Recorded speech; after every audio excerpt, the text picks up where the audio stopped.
Hello there, ladies and gentlemen. Hello there, ladies and gents.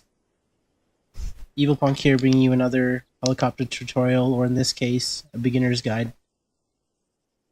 And getting straight into it, the first thing that I want to talk about is having your flight stick properly mapped. If you're using a flight stick, even if you're using keyboard and mouse, there might be some things that you want to change in your key bindings. So always go in and have a look at these. But the first thing I want to talk about is customizing your flight stick.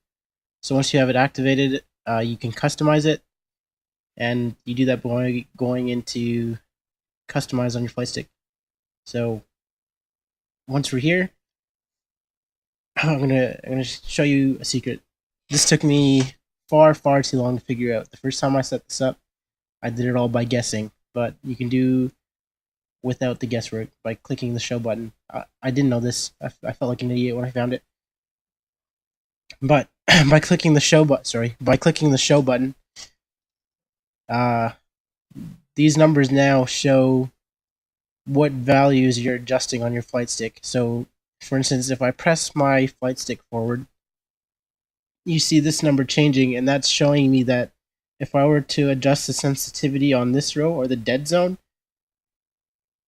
I would be adjusting the values for my throttle. Same thing if I want to press my flight stick forward. It's showing me that if I adjust this row, I'm adjusting the values for forward and back pitch. Same thing if I move the flight stick left and right. This is showing me that I would be adjusting the values for the roll. Same thing if I were to twist it. This is showing me I would be adjusting the values for yaw, which is left and right with the helicopter. So once you've set these up to how you like it, you can just press OK and get out of here. Quickly though, I'll mention that sensitivity and how responsive your controls will be. So the higher the sensitivity, the more responsive.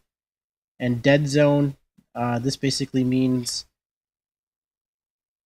how far you move something before the input is registered. So with the 10% dead zone on roll, I have to move the stick 10% of the range in either direction before the input is registered. So that's the difference between the sensitivity and dead zone. The next thing I wanted to mention, just a quick point in helicopter movement. If you're using keyboard and mouse, you'll have collective raise and lower mapped, or bound rather, to these two, collective raise and collective lower. That's only for keyboard and mouse. You do not want to bind your flight stick to this, your throttle. And the reason for that is that collective raise and lower, each value is either 0% or 100%. There's no in between. So you don't map the throttle to either of these. Instead, what you want to do is map your throttle to collective raise analog and collective lower analog. Each of these has values that go from 0 to 100 and everything in between. So you can have a value of 5%, 10%, 1%, 2%, anything between anything between 0 and 100. So with the throttle mapped to analog, keyboard just the normal collective raise and lower.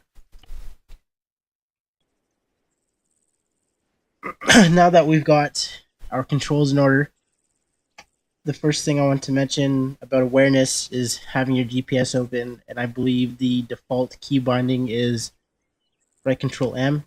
See the GPS pop up there on the left? That's right control M. And this gives you some important information.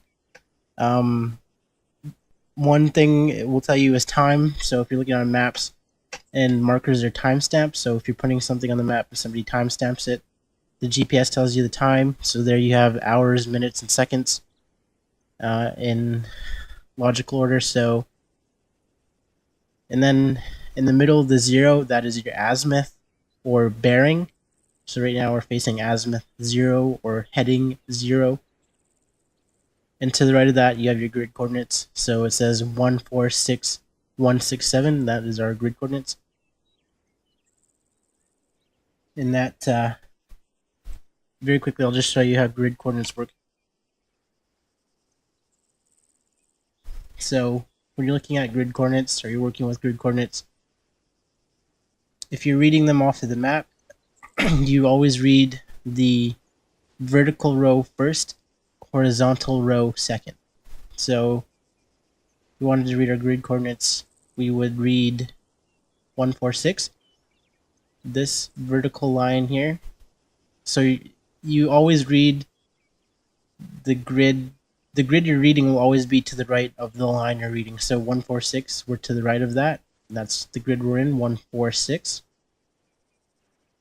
And then 167 you'll always be above that number you're reading. Or the grid you're reading will always be the grid above the number. So 167, we're above 167, we're to the right of 146. So again, vertical line for first, horizontal line second, 146, 167, that is our grid. There are more precise ways of reading a grid that different milsim units uses. One is a keypad, and very quickly I'll just show you what that looks like. So imagine your keypad, your num keypad on your keyboard looks something like this, but instead of 1, 2, 3, 4, 5, 6, 7, 8, 9, it starts from here. Here we would have 1, and then 2, and then 3, 4, 5, 6, 7, 8, 9. So if we wanted to tell somebody where we were, we would say grid coordinates 1, 4, 6, 1, 6, 7, keypad 9. So that's a bit more accurate than just the grid coordinates. Not everybody uses that. That's just within certain communities in ARMA 3, but that is more accurate. And again, another point I'd like to mention with the map is each of these grids, when you're zoomed out, the larger boxes, they're 1 kilometer by 1 kilometer. So it's 1,000 meters by 1,000 meters. And the smaller boxes, when you're more zoomed in, these are now 100 meters by 100 meters. So a single box across is 1 kilometer, and then another is 2 kilometers. Same goes for the smaller boxes when you're looking at the grids. Single box across is 100 meters. Another one would add 200 meters. So when you're looking at the grids, that's the distance between them. So that's how they work. So one more thing I want to mention about the GPS, and that's if you're flying around other pilots or there's other pilots flying around you, they will appear on the GPS, so it makes avoiding collisions that much easier. And now moving on to instruments. If you look in the top left, you'll see the instruments, and you'll see UH-80 Ghost Hawk. That's the name of the helicopter you're flying. And then the white bar, the white horizontal bar below that, is your fuel. And then you have HULL, or hull, and that's your fuel reserve. So if that gets damaged significantly enough, your fuel will start to leak. And then beside that you have ENG, or engine, and that's the heart of the helicopter, of course. Without that, the helicopter will do absolutely nothing or blow up. And then next to that you have INST, or instruments, and that relays information about the helicopter to the pilot. For instance, airspeed or altitude. And then in the bottom left you have ATRQ, which is anti-torque, and that's the little rotor on the tail of the helicopter, and that gives you the ability to spin left and right. And if without that, say you're mid-flight and it gets destroyed, you will go into a vicious spin without anti-torque. And then next to that you have MROT, or main rotor. That of course is the rotor on the top, and that's what gives you lift. So without that, there's no more up and down. And then finally you have sling. So if that's damaged, you will lose the ability to sling anything.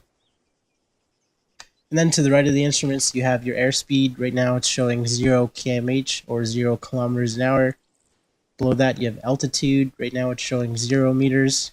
And that the way it works on ARMA 3 is that's not mean sea level. That is altitude to the ground directly below you. So, again, not mean sea level, altitude to the floor beneath you. And then below that, you have things like your engine icon that just shows you whether or not your engine's active. White means active, faded means inactive. And then beside that, you have the hook, which is your slinging gear. And then you have auto hover. And then you have collision lights. And then landing gear. And then finally, you have your searchlight at the end. Going back to the map, now here I like to use the topography texture versus the satellite texture. This is satellite texture. This is topography texture. And the reason for that is the topography texture will show you the difference in elevation. So, for instance, here the elevation is 25 meters. There's not much change here in elevation. You can tell because these lines are wide and far apart, whereas somewhere like this, the lines are narrow and close together. That would indicate dramatic change in elevation. So here you see 151 meters, and not far over 67 meters. So that's why I prefer the topography texture. If I do ever use satellite texture, it's to look for obstacles or obstructions that may not appear in satellite texture. So see, there's these little trees here. Oh, they pop up now, but in satellite they show up, but in topography not so easy to see. So that might be the only time I would look at the satellite texture. Moving on now to how to choose an LZ. For the sake of the guide, I will set up a scenario, hypothetical scenario that is. There will not be actual enemies on the ground, but here will be our AO, or area of operation. So AO.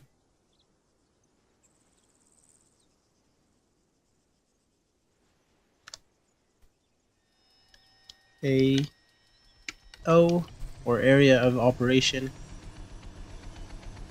Now that we know where our AO is, we want to pick an LZ.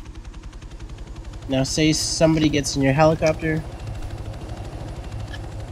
and they just quickly look at the map without looking at the topography texture, and they just throw down a marker and say, bring me there. And there's a little bit of a problem with this LZ, and that's, if you remember a couple minutes ago, me mentioning that the closer and tighter together these circles are, the more dramatic the change in elevation. So that would mean this LZ is on a slope, which is doable.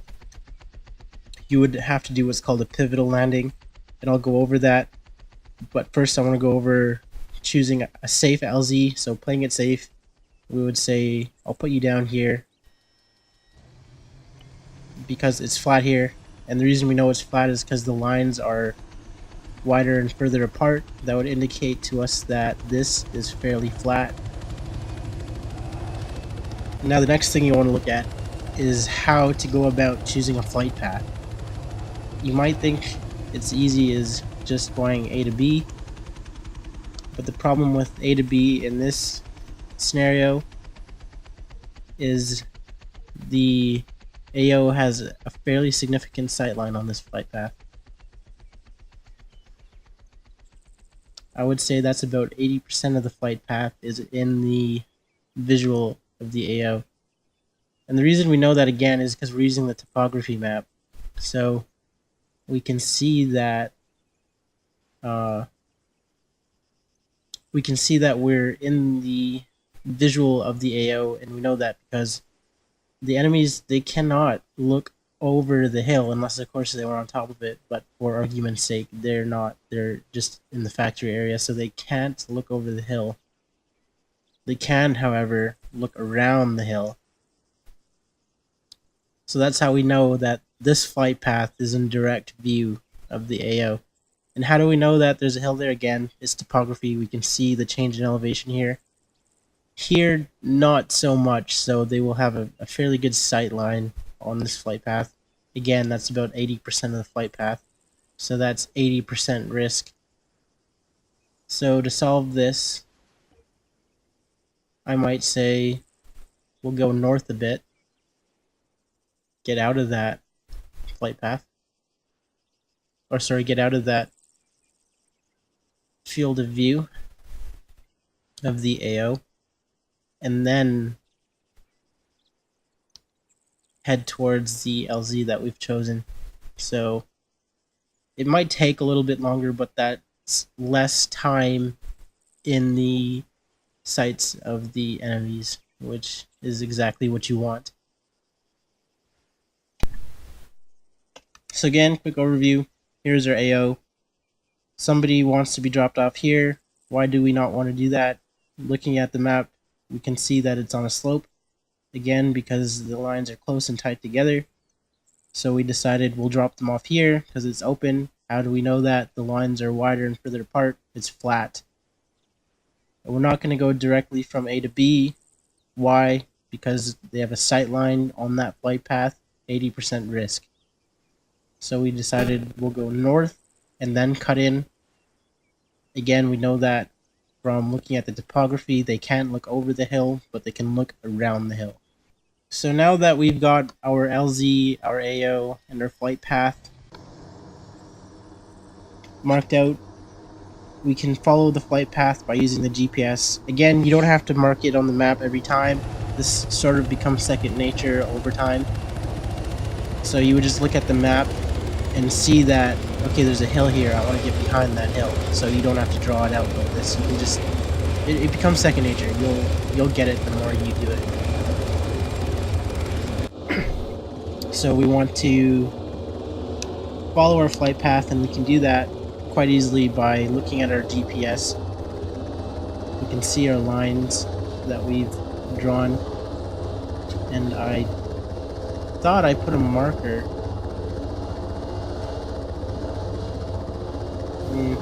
I guess I didn't. So I thought I put a marker down on the LZ, but you'll want to use markers for reference so you can see when you should start bleeding your speed. So again, watching the GPS, we know we need to turn now. And you want to, I made a mistake, I went too high, but you want to try to keep it fairly low, below that hill. So we're using the hill as what's called a defilade. That means there's an obstruction between us and the enemy's sight line. Again, that's called a defilade. And you want to use defilades as often as you can. And again, a defilade is an obstruction between yourself and the enemy's sight line. So we want to slow down early. We want a nice, slow, smooth approach. It's always better to slow down too soon than too late. Some people might complain if you take too long, so you want to do it in a timely fashion, but you don't want to overshoot. You never want to overshoot in LZ. So bring it in, nice, slow, controlled approach. Nothing wrong with that. And you want to touch down softly so you don't damage anything. The things that are most likely to get, well, anything really can get damaged if you land too hard. You can even result in an explosion. So that was a smooth, slow, controlled approach. I'm going to bring it back around and give an example of what happens when you're not so controlled. So just give me a minute to turn this around. Okay, so now I'm bringing it around. I'm going to pick up speed. And on this approach, I'm going to bleed my speed. I'm going to hold my speed full throttle until I'm right over the LZ that I want. And you'll see why this is bad. So now that I'm over the LZ, and I've tried to bleed my speed too late. Now, two critical things have happened here. There's two critical mistakes in that approach. The first obvious mistake is that I've overshot the LZ by 300 meters, and I've ended up now in what's called a extended exposure scenario. Now, the second critical mistake is I've gained altitude in that approach. And so, again, I'm in an extended exposure scenario because I've overshot and I've gained altitude. And the reason I've gained altitude is I've had significant speed and I nosed up, so that resulted in me increasing altitude. So again, I'll go around and I'll show the proper approach one more time. Okay, so bringing it around again, I'm trying to pick up some speed. So using the marker, we know we're about a click and a half out. And so what you want to do is early, you want to start to bleed your speed, so you can do that by pointing the nose of the helicopter upwards and dropping your throttle. Dropping the throttle will prevent you from increasing your altitude while you're flaring. So again, nose up, flare, drop your throttle. Now we're coming in at a controlled speed and a nice controlled approach, and that's exactly what you want. It's better to come in slow rather than too fast. I mean, you do want to do it in a timely fashion, but the worst case, you will overshoot, and that is something you want to avoid at all costs. It's a nice controlled approach, and you just want to set it down nice and easy. And again, with practice, you'll get faster and smoother on this, and smooth is key. You don't want to aim for speed, you want to aim for smooth, because smooth is fast. Now very quickly, I just want to get into what are called defilades. Again, a defilade is an obstruction between yourself and the enemy's sight line. So we know this hill is a defilade for us because we're below the hill and the enemy on the other side, so we would use this hill for a defilade. So they can't see us there. And let me just come back over here. There's another spot that I want to try and get this point across at. So if we come down here. Now, say we're dropping off some of our troops here, and there's some bad guys on the road ahead of us. We don't want to drop them off on the road because that would leave them exposed. Not only that, we would leave ourselves exposed, and that's what we want to avoid. So we would see how now that we're sort of below the slope, we're now in the defilade. They can't see us here now anymore. So again, if I go up, we can see the road, they can see us. We're no longer in the defilade. So if I go down, we can no longer see the road, they can no longer see us. We're now back in the defilade. And before I forget, I'll show you the pivotal landing on the first LZ that we avoided the first time. So if we were to choose this LZ, we would do what's called a pivotal. And again, you want to come in, same thing, nice slow controlled approach. And you want to find a spot where the slope is not so steep, so that will the steeper the slope, the higher risk of your rotor hitting the hill. So you want to find a spot where it is not so steep. So you would do here, nice slow controlled approach. You put your nose into the hill. So throttle down, nose into the hill, and lean into it. And now we're doing what's called a pivotal. So if I go into third person and show you, this looks like, you'll see our tail is not on the ground. So that's called a pivotal. That's a more advanced maneuver. That's something that's gonna take some practice. And there's another way you can do it. Some milsim units prefer it this way, and that's coming in sideways and putting down the front left wheel and the rear wheel of the landing gear. Same thing, throttle down and lean into the hill. And it is something that's tricky to do, but the more you practice it, the easier it will get.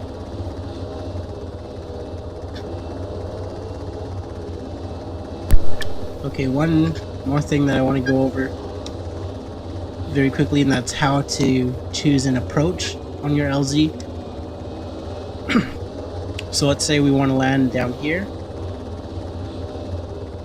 How we would go about picking an approach that's the least risk of hitting anything, we would look around and we would approach this from the side that has the least or the lowest obstructions. So here we can see there's a bit of a shed there, as well as a large building, and then we have the HESCOs. So if I were to land in here, I would choose an approach from over the HESCOs because that's the lowest obstruction. So again, choosing an approach, I'm going to approach from the side that has the lowest obstruction. And because I can't see where my tail is or how close it is to the HESCOs, what I like to do is put myself as close to the obstruction in front of me, as close as I can without wrecking the rotor. That will sort of help prevent me from hitting my tail on the obstruction that I know is behind me. So we didn't do too bad. We're a good distance from the HESCOs behind us and from the shed in front of us.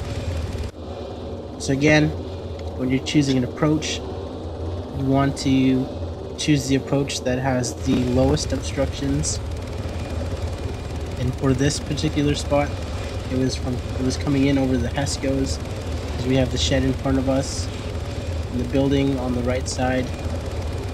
I suppose we could have come in from the left side of us, but there are some hangars over there that, if we were sloppy enough, may have been an issue.